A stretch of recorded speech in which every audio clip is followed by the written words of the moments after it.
Derecho, audioclase. Hoy en Derecho Romano nos hemos referido a los contratos, en concreto al origen romano y pervivencia de muchas de sus instituciones contractuales en los códigos civiles europeos. Y terminamos con unas notas de actualidad sobre los contratos. Examinaremos las novedades que pueden afectar a los diferentes tipos de contratos con el catedrático de Derecho Civil Carlos Lasarte Álvarez, que nos acompaña estos últimos minutos del programa. ¿Se puede decir, profesor Lasarte, que el contrato vitalicio es uno de los más novedosos dentro de la tipología contractual? Bueno, sí, ha adquirido una cierta relevancia en los últimos años y, como sabe, pues lo incorporamos al programa y lo incorporamos a los materiales de estudio y tal. Cuando se reguló la figura ha tenido una cierta resonancia. Pero vamos, va a caer como un chorlito, es decir, lo que se dice, pum, caer en picado. O como diría ¿va a dejar de existir? Como diría el sargento, por ejemplo, este sargento que le habla, por su propio peso o por la ley de la gravedad, que no tiene por qué ser lo mismo. Porque la ley 41/2007 regula ya la hipoteca inversa. Y realmente es muy dudoso que, existiendo un mecanismo reforzado y que permite a las estructuras financieras, a las entidades bancarias, cajas de ahorros, etcétera, etcétera, pues ofrecer un sistema de pensión vitalicia para la persona mayor de 65 años, que es lo que se ha regulado finalmente, que tenga un bien en propiedad, pues yo creo que prácticamente la importancia que se le ha querido dar desde algunas aseguradoras, desde algunas entidades financieras, digamos, no bancarias ni de caja de ahorro, al contrato de vitalicio decaerá notoriamente en adelante. Porque el contrato vitalicio iba dirigido hacia las mismas personas hasta Iba dirigido hacia lo mismo, es decir, se trataba de ofrecer, digamos, una cierta atención y cuidado a una persona mayor, partiendo de la base de que dejaba en garantía su bien, pero claro, llevaba a cabo una hipoteca. Yo creo que para cualquier propietario, para cualquier persona mayor, contar con el dinerito contante y sonante que le puede proporcionar la hipoteca inversa le permitirá a su vez contratar a aquellas personas que lo cuiden sin tener, digamos, una relación vitalicia con ellos, sino una relación vitalicia únicamente con la hipoteca inversa. Porque ¿cuál es la diferencia entre el contrato vitalicio y la hipoteca inversa? La diferencia es que la hipoteca es un mero instrumento de financiación, ¿no? O sea, se trata, hablando, digamos, del común de los mortales, pues estamos pagando la hipoteca media vida cuando tenemos el bien libre de carga. Tenemos ya 60 o 70 años y entonces pues se trata de volver a hipotecarlo, pero ahora inversamente. Nos hipotecamos para siempre, ¿no? Otra vez. La hipoteca lo acompaña a uno de por vida. Eso es como en mi caso la nariz, que me la llevo viendo, estudiando desde que soy pequeño hasta ahora, ¿no? Y claro, como no me voy a operar, pues me la seguiré viendo. Bueno, pues la hipoteca sí, bueno, pero no molesta mucho, porque primero no grita, no tal, no cual, y basta con atender al pago de las cuotas, y además en el caso de la hipoteca... Pues le parece poco. En el caso de la hipoteca inversa no hay que atender al pago de la cuota. Quien tiene al contrario, que pagar, aquí recibes, claro, ¿no? Exacto, se recibe mensualmente una determinada cuota, o una determinada pensión, o un determinado numerario, una cantidad, ¿no? Una cierta cantidad de euros, ¿no? Por tanto, en ese sentido es una mera financiación, vamos a decirlo así. Es decir, se trata de incrementar o de aumentar las pensiones que puedan tener las personas cuando dejan de trabajar, cuando pasan a la clase pasiva, como se dice. El contrato de vitalicio, naturalmente, pues puede conllevar, digamos, otro tipo de acuerdos. Todos los contratos se pueden celebrar estableciendo los pactos, condiciones y cláusulas que se estimen convenientes, siempre que no atenten contra la moral y las buenas costumbres. Ese es el principio general de la contratación en el derecho, yo me atrevería a decir en el derecho mundial, es decir, el contrato lo que garantiza es la libertad para atender a las necesidades más o menos inmediatas, a los caprichos, a lo que se quiera, siempre y cuando sea lícito y legítimo, ¿no? Porque, claro, hay que solucionar los temas a base de pagar y mediante contrato. Eso es natural. Por eso el sistema contemporáneo abre mucho el abanico de la contratación, de manera tal que cada quien pueda decidir lo que estime conveniente. Usted puede estimar conveniente comprar una docena de huevos y un cuarto kilo de jamón de york, etcétera, etcétera, una mañana, y otra mañana puede usted estimar conveniente Pues comprarse un reloj de Bulgari, si es que puede. Bueno, pues da exactamente igual, es decir, igual de lícito y de legítimo comprar una docena de huevos para el ordenamiento jurídico que comprar un reloj de Bulgari, o de la marca que sea. Y en ese sentido, el contrato de vitalicio, pues lógicamente puede prever una serie de pactos, condiciones, cláusulas, etcétera, etcétera, tal y cual, complementarias, que no las tiene la hipoteca inversa. Así, por ejemplo, el hecho de que una persona se obligue a cuidar a otra, convivir con ella, etcétera, etcétera, tal y cual, pasearla, todo esto.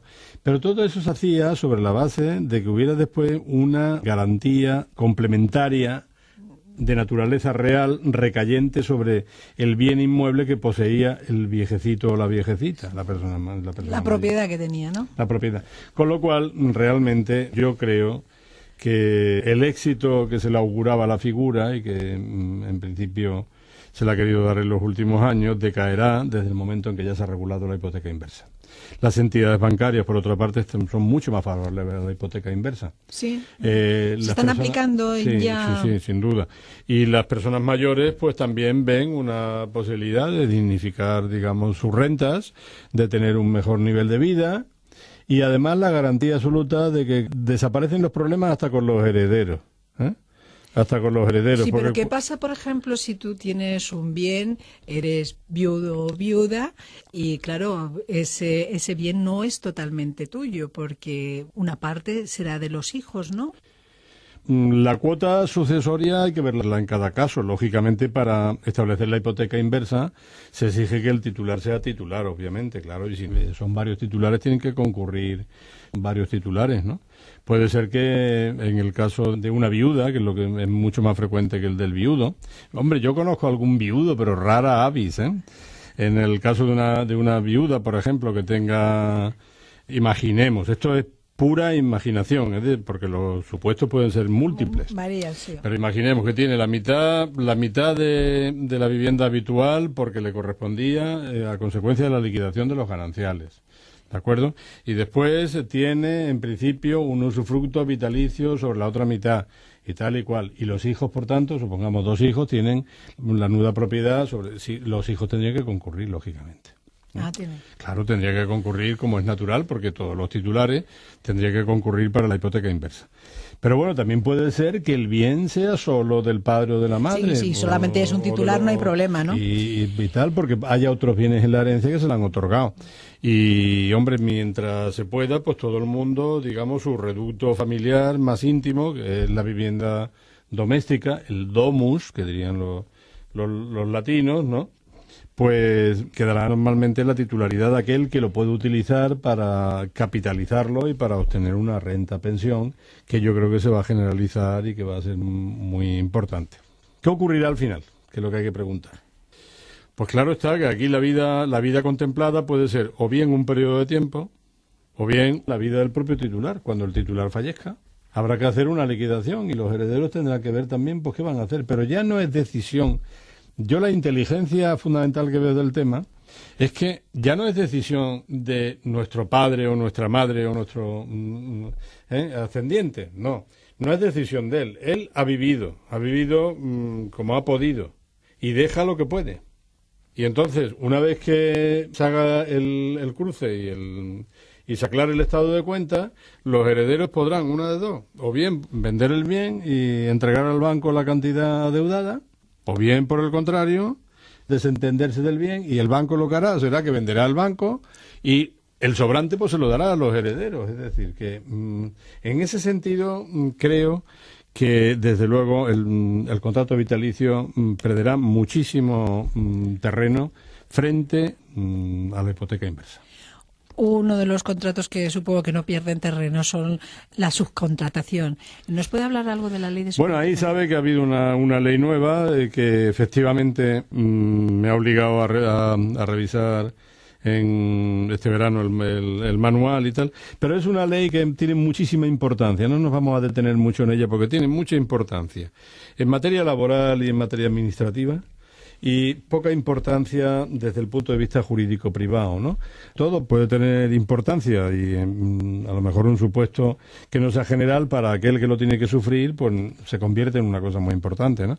Pero realmente no la va a tener porque los aspectos jurídico privados de la ley de subcontratación son mínimos, es mucho más importante los laborales, por ejemplo. Pues entonces, si le parece, si vamos a ver una ley también, un texto reciente que afecta a la Ley General de la Defensa de los Consumidores y Usuarios. Pues sí, porque en materia de contratos de consumidores, fíjese lo que es la vida, a la altura de comienzo de curso, y aprovecho para indicar o para defenderme un poquito, porque en los foros virtuales muchas veces los alumnos se quejan de que los libros salgan el 15 o el 20 de octubre. Y llevan toda la razón. El problema es que hasta que no cierran por vacaciones estivales las Cortes, nunca se sabe lo que pueden hacer los legisladores, que son muy caprichosos y muy volubles, y además no se conoce la legislación, modifican sin saber muy bien lo que modifican, no hacen una tarea muy constructiva en los últimos tiempos, ¿eh? Se legislan muy mal, muy mal.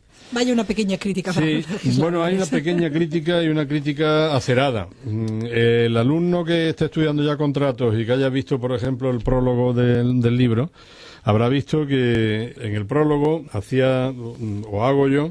en el prólogo del libro de contratos hago una acerada crítica de la Ley 44/2006 de mejora de la protección de los consumidores y usuarios.